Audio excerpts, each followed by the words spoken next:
On the Death of Poetry Criticism, and Poem of the Week number 33, an essay on criticism by Alexander Pope, first published on the 26th of August 2022.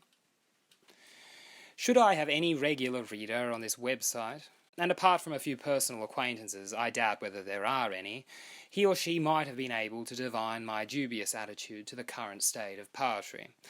To say that there has been a decline in its quality during the past 6 decades or so, even if there have been, and still are, poets of high quality writing during this period, seems to me to be incontrovertible. On a broader scale, the withering of the art of verse is one that parallels the atrophy seen in the other, traditional art forms as well. I am not, and I doubt whether anyone is, capable of properly diagnosing it now, but there are many lamentable symptoms which I feel I can identify, and which might also at least be a part of the cause of the problem. In this post, I will be singling out one of them: the death of poetry criticism. The relationship between critic and artist has generally been framed as one of antagonism, and there are a number of examples of bitter clashes between the two. Incidentally, a post that I published on the 20th of July this year features a painting by James McNeill Whistler, Nocturne in Black and Gold, which was the origin of one such aesthetic stoush. Reflecting on it being listed for 200 guineas back in 1877, about 140,000 US dollars today, the great Victorian critic John Ruskin commented that, "I have seen and heard much of Cockney impudence before now, but never expected to hear a coxcomb ask 200 guineas for flinging a pot of paint in the public's face." This led to a libel suit which ended in a loss for Ruskin, though he was only asked to compensate the plaintiff with a farthing, a quarter of a penny. Even if Ruskin's comment here is taken as a misjudgment, there is something admirable in a critic being so firm in his opinions, particularly when they're directed towards an artist as established as McNeill Whistler was at the time. But can anyone envision such confident causticity in a reviewer today? There are more literary reviews out there than ever before in history, with reviews of poetry collections being published every single day, and yet the quality of the criticism across the board, that fundamental knack of being able to distinguish between the good and the bad in a work and explain it, has almost disappeared entirely. At best, contemporary poetry reviews tend to be some kind of oscillating fence-sitters, formulating vague opinions in such a nebulous waffle that they inform us very little about the poems that they have read. What is particularly conspicuous is the lack of boldness, or for lack of a better word, the balls, to be concretely negative about any aspect of the poetry at hand. A critic must be able to sense, for example, a lack of pathos, a presence of a cliché, a clumsy prosody, or an incongruousness between form and feeling when he or she reads a poem. While I am sure that some of these reviewers do pass these kinds of criticism in private, God forbid they actually happen at the universities though, they are few and far between in the places where they matter most. In the popular circulation of media, such as literary journals, newspapers, or even literary blogs like this. The presence of such honest criticism, as it has once existed, even when full of egregiously malign judgments, is at least the sign of a readership and a society that takes poetry seriously. One wonders where it all went wrong. Look at any poetry review from 100 years ago and compare them with those that are published today. The following is an excerpt of the first contemporary review I found on the internet of T.S. Eliot's Prufrock and Other Observations, printed in the Times Literary Supplement in 1917. Quote, "Mr. Eliot's notion of poetry, he calls the Observations poems, seems to be purely analytical treatment, verging sometimes on the catalogue of personal relations and environments, uninspired by any glimpse beyond them and untouched by any genuine rush of feeling. As even on this basis he remains frequently inarticulate, his poems will hardly be read by many with enjoyment." End quote. While that's scarcely aged well, but as much of a blunder as that comment is, it should earn some respect because it clearly communicates what its author didn't like about Eliot's verse. Compare that with this review, link is in the description, that I found in The Guardian today. Now, before anyone accuses me of cherry-picking this, I will affirm that this was the first review that popped up in my browser. And it doesn't matter that it was this one that I haphazardly chose, because almost all poetry reviews today read like this one does. The only reason why it comes from The Guardian is simply because it is one of few periodicals that doesn't have a paywall. so you can read it for yourselves and see. Anyway, the review starts like this. Quote, Mark Pajak's debut does not read like a debut. There is no fumbling beginner's luck, no rough moments or threadbare patches. Its polished craftsmanship throughout is striking. Slide suits the book's atmosphere. These supple poems seem to be about to give you the slip, but go on to prove tenacious and to linger pleasingly in the mind.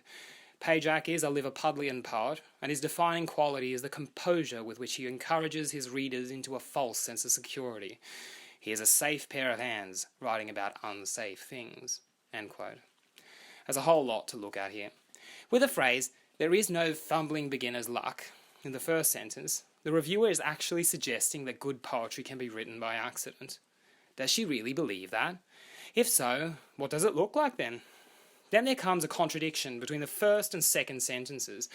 Pajak's poetry is described as striking at the end of the first, and then in the very next one is described as subtle and evasive, whose poems are about to give you the slip. The final sentence is a non sequitur. It starts by informing us that Pajak is from Liverpool. The expectation from the rest of it, therefore, is that the poet's background is reflected in his writing. Instead, it reads that his defining quality is the composure with which he encourages his readers into a false sense of security. I do not know what this means, nor do I know what the connection between that and coming from Liverpool is. If you know, please inform me.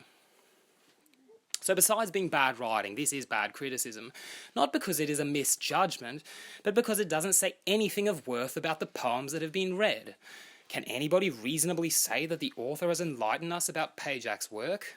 The contradictory descriptions and the vague explanations make that very hard to think. What ought to follow in a poetry review is some kind of thematic and formal description of the book as a whole. Let's see if the reviewer can redeem themselves here. No, they do not. Instead, without any meaningful context, the reviewer goes right into quoting an extract from the opening poem. Quote, She chafes a flame from the lighter, listens to its gush of butane. She holds her breath and plugs in the hot lighter. Her lips clench white, eyes into walnuts. The metal cap fizzing into skin and fat, and this is how she deletes herself. End quote. The reviewer says they like this. Well, then they should also care to explain why, but they don't, and even admit their inability of explaining what is good about it. Quote, Why is it that the walnuts are so good and surprising? Is it that they turn the girl into an older sufferer, eyes wrinkled in pain? Whatever the answer, the violence is mitigated by the compassion with which Pajak concludes. End quote. One of the most striking things, however, is the almost fawning level of praise that the reviewer heaps on the poet.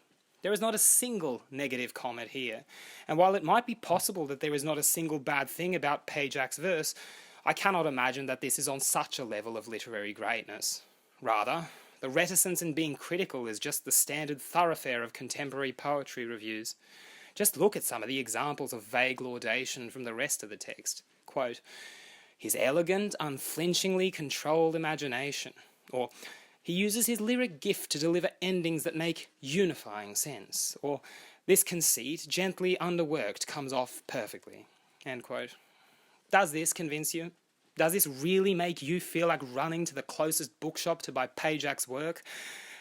Does this make you feel, as these descriptions at least suggest to me, that we have discovered a new poetic genius? Each of the statements above ought to be exemplified and expanded upon in order for them to be credible, but once again they aren't, and all their potential weight has therefore been all but sapped. Before closing this introduction and going on to Pope's poem, I want to partially refute the description, partially accentuated by the choice of painting, that I earlier mentioned of the relationship between critic and artist as being antagonistic. The critic's sting might very well be painful, but proper criticism should at the same time be of benefit to the production of art. The good critic points to an ideal, and so ought to help shape the art that is produced in that direction.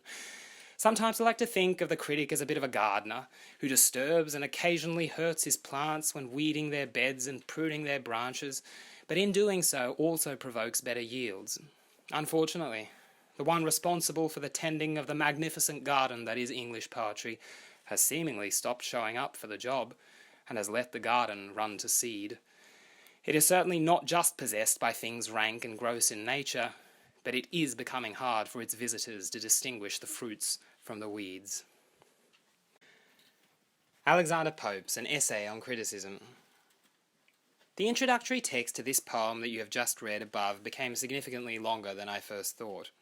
Originally I considered posting it separately, but since it very much is related to the poem at hand, I decided against it.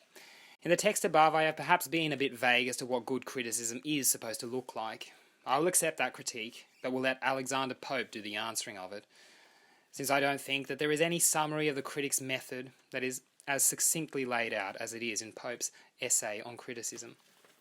This is incidentally the poem by Pope that I like the best. While I have a great admiration, a real awe even, for his almost unparalleled wit and wisdom, a lot of his other works are so grounded in the petty quarrels of his day that without consulting footnotes on every third line, they are rather difficult to get through. This work was written very early in Pope's poetic career. Early drafts suggest he started it before he turned 18, and before he became embroiled in the spectacles of the 18th century literary world. Perhaps this is the reason why it is easier for us to read it. The poem is too long to quote in its entirety, but it can be read by clicking the link in the description. I will briefly just outline what principles Pope outlines in this poem, all the while quoting from it, of course. Form. Squeaky, clean iambic pentameter, the only exception being a one-line Alexandrine used to prove a point about its inappropriacy in English. The whole lot is, of course, in rhyming couplets. Analysis. The poem is divided into 3 parts. These shall be examined respectively. Part 1. Pope sees the critic as possessing a greater level of responsibility than the artist with regards to artistic taste, since the critic is the one who more directly influences our sense of judgment. A bad critic is therefore more pernicious than the bad artist, because whereas the latter will go unnoticed, the former nonetheless has a capacity to corrupt. Throughout the poem, Pope tries to distinguish the characteristics of a bad and good critic. Besides an incorrect judgment, more often than not as the result of a poor education, the bad critic is characterized as being resentful and overly proud in his own knowledge. The good and therefore honest critic is instead one that knows his own limitations. Quote, "But you who seek to give and merit fame, and justly bear a critic's noble name, be sure yourself and your own reach to know, how far your genius, taste, and learning go. Launch not beyond your depth, but be discreet, and mark that point where sense and dullness meet." End quote. The good critic bases his judgment on the standard of nature. Pope doesn't define what this means, but he probably means an unalloyed truth of stating things as they are. Quote, "First follow nature, and your judgment frame by her just standard, which is still the same. Unerring nature, still divinely bright, one clear, unchanged, and universal light. Life, force, and beauty must to all impart, at once the source and end and test of art." End quote. A theme that shines through the entire work is Pope's classicism. The ancient ideal is one that should be pursued, as it was a society in which critic and poet worked for mutual benefit. Quote, "Still green with bays each ancient altar stands, above the reach of sacrilegious hands, secure from flames, from envy's fiercer rage, destructive war and all-involving age. See from each clime the learned their incense bring, hear in all tongues consenting paeans ring. In praise so just let every voice be joined, and fill the general chorus of mankind. Hail, bards triumphant, born in happier days, immortal heirs of universal praise, whose honours with increase of ages grow, as streams roll down, enlarging as they flow. Nations unborn your mighty names shall sound, and worlds applaud that must not yet be found." End quote. Part 2. Part 2 reads a bit like a practical manifesto. It starts by detailing the characteristics of a good critic. Once again, Pope stresses the need for humility, as pride is the main vice that impairs our judgment. Besides this, the critic ought to be someone who is learned. Quote, "A little learning is a dangerous thing. Drink deep or taste not the Pierian spring. Their shallow draughts intoxicate the brain, and drinking largely sobers us again." End quote. He then warns against falling into the bad critic's habit of not appreciating a work as a whole, but letting minor imperfections, which there will always be a sort of linchpin on which the whole also collapses. Quote, In wit, as nature, what affects our heart is not the exactness of particular parts, 'tis not a lip or eye we beauty call, but the joint force and full result of all." End quote. In what follows, one gets the feeling that Pope is not turning towards the critic as much as he is towards the poet. Here he lays out some principles on good and bad practice when writing poetry.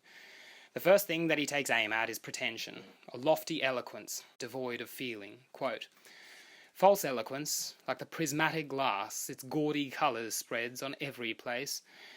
The face of nature we no more survey, all glares alike without distinction gay.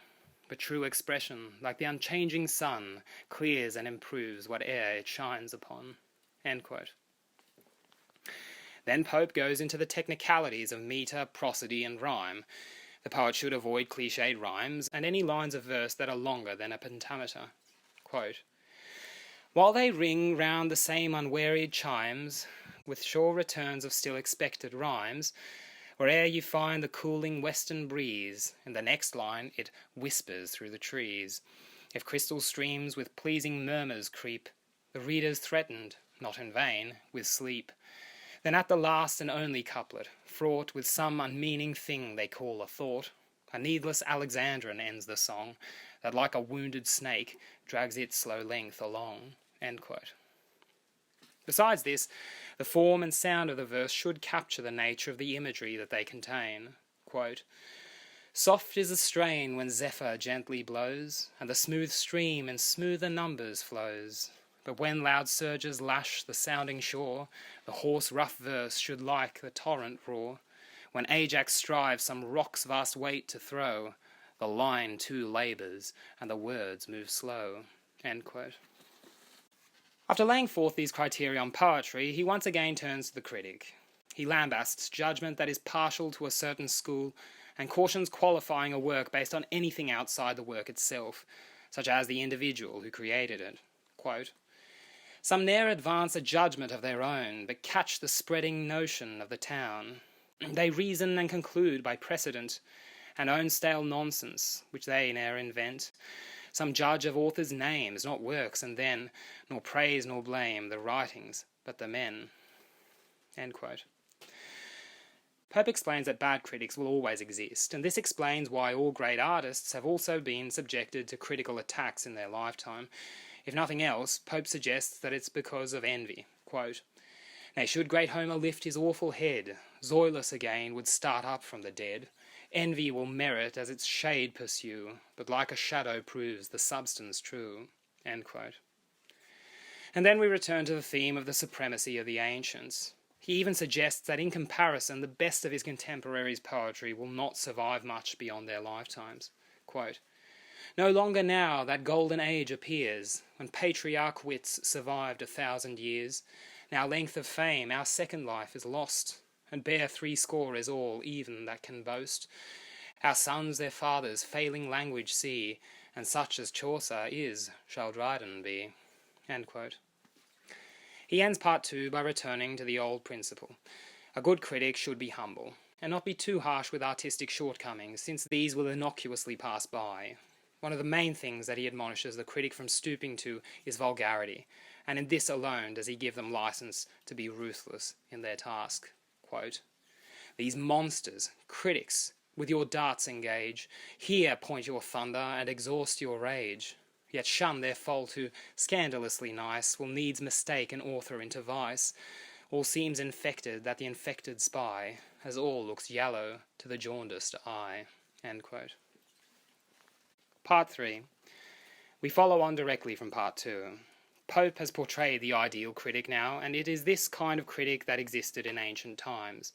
Quote, "But where's the man who counsel can bestow, still pleased to teach and yet not proud to know, unbiased or by favour or by spite, not dully prepossessed nor blindly right, though learned, well-bred, and though well-bred sincere, modestly bold and humanely severe, who to a friend his faults can freely show, and gladly praise the merit of a foe, blessed with a taste exact yet unconfined, a knowledge both of books and humankind, generous converse, a soul exempt from pride, and love to praise with reason on his side.